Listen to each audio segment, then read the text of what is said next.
ये है हमारा हिस्ट्री क्लास 9th का चैप्टर 9th ए का सेकेंड लेक्चर है। कौन सा चैप्टर है? The modern age of Europe. ठीक है, रेनेसेंस। इसके पहले लेक्चर में हम क्या पढ़े हैं? रेनेसेंस क्या है और उसके कॉजेज़ क्या हैं। कुछ कॉजेज़ हमने इसके पहले लेक्चर में पढ़ लिए हैं, जैसे न्यू ट्रेड रूट्स बनाए थे, कुछ साइंटिफिक डेवलपमेंट हुए थे, उसके बारे में हम पढ़ लिए हैं। 3-4 कॉजेज़ हम पहले लेक्चर में पढ़ चुके हैं और इस लेक्चर में भी हम 3-4 कॉजेज़ कवर करेंगे। क्या है? Rise of free towns and spread of education. Rise of free towns and spread of education मतलब कि बहुत ज़्यादा जो मतलब टाउन बने थे, बहुत ज़्यादा मार्केटिंग किए, काफ़ी ज़्यादा इनकम हुई। इससे क्या किए हैं? एक टाउन बनाए, मतलब कई ढेर सारे टाउन को डेवलप किए हैं और ज़्यादा टाउन्स में डेवलपमेंट किए गए हैं। और स्टूडेंट्स के लिए कई बहुत ढेर सारे स्कूल्स भी खोले गए हैं, जिससे स्टूडेंट्स आसानी से एजुकेशन को गेन कर सकें। इसलिए बहुत ढेर सारे बहुत ज़्यादा स्कूल्स खुलवाए थे, जिससे जो स्टूडेंट्स हैं वो लिटरेट हो सके, एजुकेशन गेन कर सके। ठीक है, एक ये हो गया। दूसरा है projection of human values. Human values medieval India में क्या क्या था? मिडिवल इंडिया में मेनली अगर हम देखें तो बेस्ड किस चीज़ पर था? रिलीजन, थियोलॉजी और डाइविनिटी। थियोलॉजी क्या है?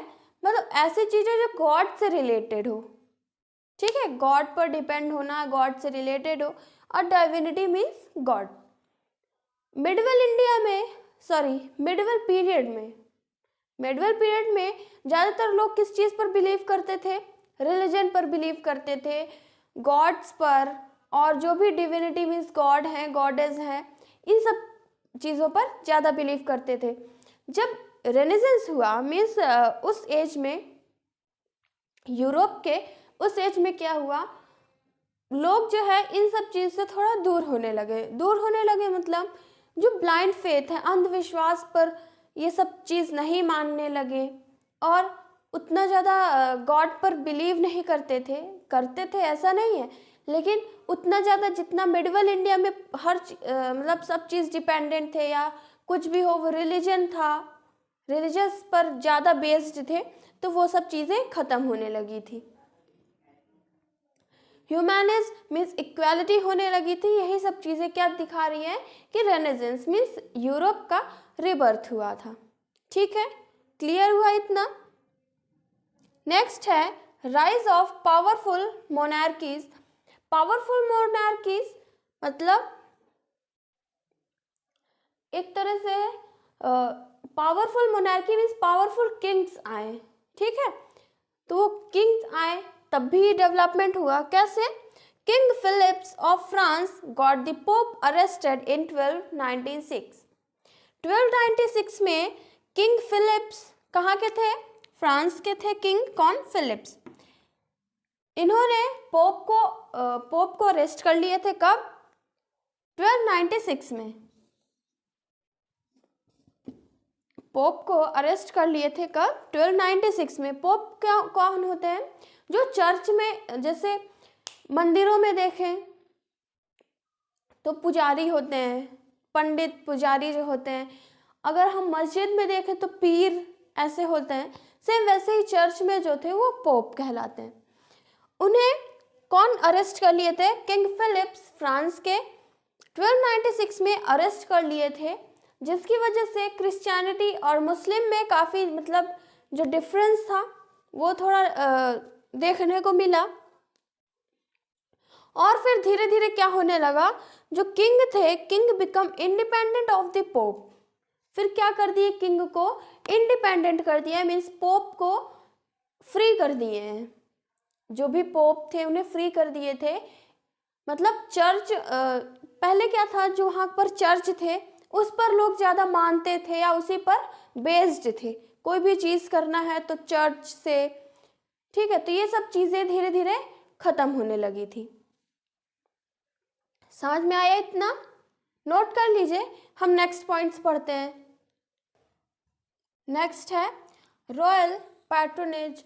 रॉयल पैट्रोनेज मतलब जो रॉयल्स थे उन्होंने किस तरह से हेल्प की, ठीक है।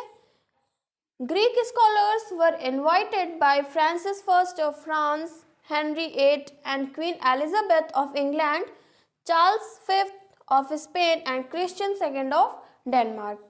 इन सब लोगों को ग्रीक के जो स्कॉलर्स थे, मतलब ये जितने भी लोग थे, ये सब क्या किए हैं, जो ग्रीक के स्कॉलर्स थे उन्हें इनवाइट किए थे, अपने पास बुलाए थे, जिससे और ज़्यादा उन्हें वो भी, जिस वजह से वो भी अपने एरिया को मीन्स अपनी जगह को और ज़्यादा डेवलपमेंट कर सके, ठीक है। रॉयल पैट्रोनेज में जो किंग्स थे, जो क्वींस थी, जो मतलब जितने भी रिच मर्चेंट्स थे, मतलब जितने भी रिच लोग थे, वो सब लोग हेल्प किए हैं इस मूवमेंट में, इस डेवलपमेंट मतलब इस चीज़ में और ज़्यादा डेवलपमेंट के लिए सभी लोगों ने हेल्प की है, ठीक है। जो ग्रीक स्कॉलर्स थे उन्हें इनवाइट कौन कौन किए हैं, फ्रांसिस फर्स्ट, ये फ्रांस के हैं, हेनरी एट और क्वीन एलिजाबेथ कहाँ की हैं, इंग्लैंड की, चार्ल्स फिफ्थ स्पेन के हैं और क्रिश्चियन सेकेंड डेनमार्क के हैं। इतने लोगों ने ग्रीक स्कॉलर्स को अपने पास बुलाए, इनवाइट किए, जिससे उन्हें और ज़्यादा चीज़ों के बारे में पता चल सके।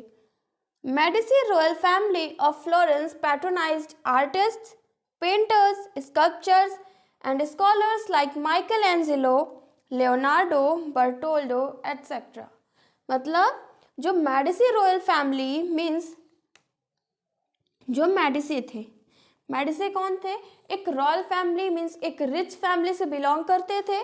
वो काफ़ी फ्लोरेंस कहाँ के थे, फ्लोरेंस के, ठीक है, फ्लोरेंस के थे। मेडिसी एक रॉयल फैमिली के थे। इन्होंने कई स्कॉलर्स को, कई आर्टिस्ट को यहाँ पर यूरोप में भेजे हैं हेल्प करने के लिए कि वो और अच्छी तरह से पेंटिंग और आर्किटेक्चर्स, स्कल्पचर्स, ये सब चीज़ें बना सकें। इस वजह से इन्होंने एक तरह से ये भी इन्होंने हेल्प की कि उन्होंने अपने जो भी बहुत अच्छे आर्टिस्ट थे, जो बहुत अच्छे स्कल्पचर्स थे, पेंटर्स थे, स्कॉलर्स थे, जो काफ़ी ज़्यादा विद्वान थे, उन्हें यहाँ पर भेजें, जिससे और ज़्यादा चीज़ों के बारे में जानकारी यूरोप के लोगों को हो सके और अच्छी से अच्छी पेंटिंग्स, आर्ट ये सब चीज़ें बना सके। कुछ थे आर्टिस्ट, पेंटर्स जैसे माइकल एंजेलो, लियोनार्डो, बर्टोल्डो और भी कई आर्टिस्ट, पेंटर, स्कल्पचर्स और स्कॉलर्स थे। समझ में आया इतना? नोट कर लीजिए इसे। नेक्स्ट पॉइंट पढ़ते हैं। नेक्स्ट पॉइंट है crusades and spirit of inquiry. Crusades मतलब होता है holy wars. Holy wars means जो रिलीजियस के खिलाफ जो लड़ाइयाँ होती थी उसे क्रूसेड्स कहते हैं। स्पिरिट ऑफ इंक्वायरी मीन्स पूछताछ करना, ठीक है, उस चीज़ में जानकारी लेना, पूछना। Crusades or the holy wars between Christianity and Muslims brought European into the Asian। मतलब क्रूसेड्स और होली वॉर्स किनके बीच था, मीन्स ये होली वॉर जो था, जो धर्म युद्ध था इन लोग के बीच में, रिलीजियस के खिलाफ जो इनका वॉर था, वो किनके बीच में था, क्रिश्चियनिटी मीन्स क्रिश्चियन और मुस्लिम्स के बीच में। क्रिश्चियन और मुस्लिम्स के बीच में ये वॉर थी किस चीज़ की, कि यूरोप को एशियन से, मतलब एशियन के डायरेक्ट कांटेक्ट में लाने के लिए, एशियन से डायरेक्ट कांटेक्ट में लाने के लिए यूरोप को। इस वजह से इन दोनों के बीच में, क्रिश्चियनिटी और मुस्लिम्स के बीच में ये होली वॉर थी।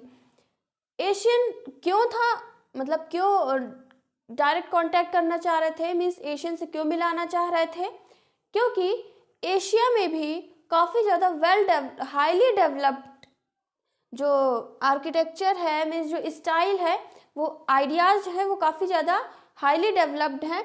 इस वजह से मतलब यूरोप को एशियन से मिलाना चाह रहे थे कि अगर वहाँ से, अगर इंग्लैंड के जो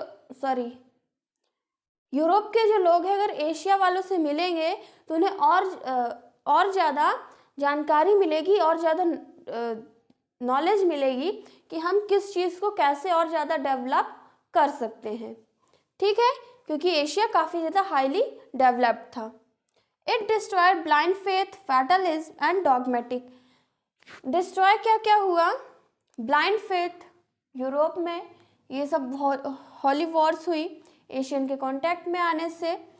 ब्लाइंड फेथ डिस्ट्रॉयड हुई। ब्लाइंड फेथ मतलब अंधविश्वास, जो भी अंधविश्वास था वो ख़त्म हुआ।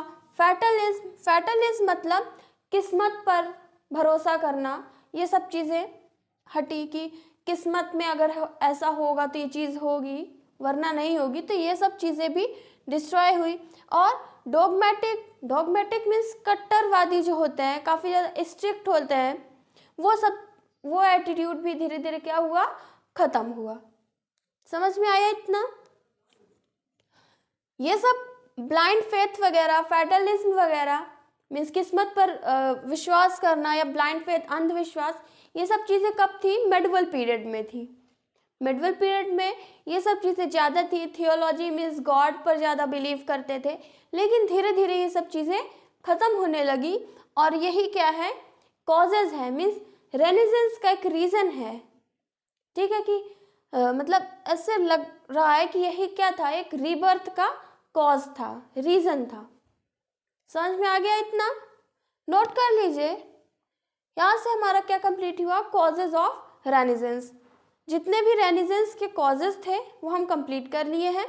नेक्स्ट लेक्चर में हम पढ़ेंगे impact of renaissance, means renaissance के इफेक्ट क्या पड़े हैं, उसे हम नेक्स्ट लेक्चर में पढ़ेंगे। Thank you for watching this lecture.